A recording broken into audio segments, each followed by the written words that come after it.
MLC चुनाव में सपा से हुई गलती को अखिलेश ने किया स्वीकार।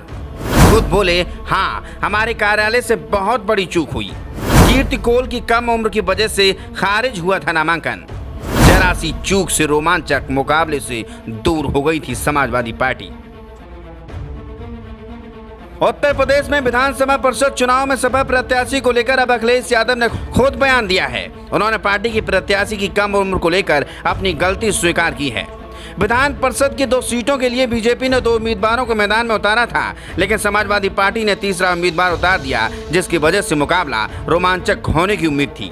लेकिन चुनाव आयोग ने समाजवादी पार्टी की उम्मीदवार कीर्ति कोल का पर्चा रद्द कर दिया, जिससे बीजेपी के दोनों उम्मीदवारों की निर्विरोध जीत हो गई।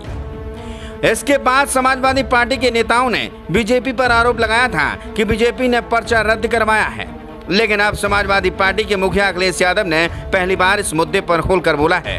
अखिलेश यादव ने मीडिया से बात करते हुए कहा है कि यह खबर पुरानी हो गई है, लेकिन अब स्वीकार करते हैं कि यह उनके ऑफिस की ही गलती थी।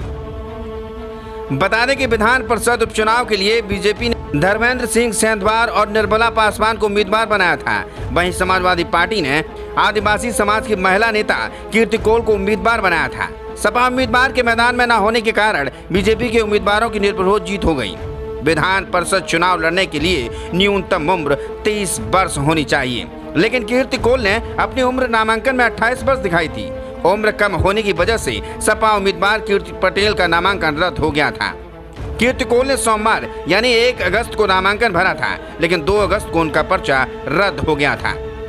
कीर्ति कोल समाजवादी पार्टी महिला सभा की राष्ट्रीय सचिव भी हैं। सपा ने कीर्ति कोल को उम्मीदवार बनाकर यह संदेश देने की कोशिश की थी कि सपा आदिवासी विरोधी नहीं है। दरअसल राष्ट्रपति चुनाव में समाजवादी पार्टी ने विपक्ष के उम्मीदवार यशवंत सिन्हा का समर्थन किया था और एनडीए की उम्मीदवार द्रौपदी मुर्मू को वोट नहीं दिया था।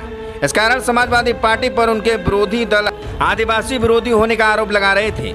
बता दें कि सपा के सदस्य अहमद हसन के निधन और बीजेपी नेता ठाकुर जयवीर सिंह के इस्तीफे के कारण विधान परिषद सीट खाली हुई थी। अब विधान परिषद में बीजेपी के सदस्यों की संख्या 75 हो गई है।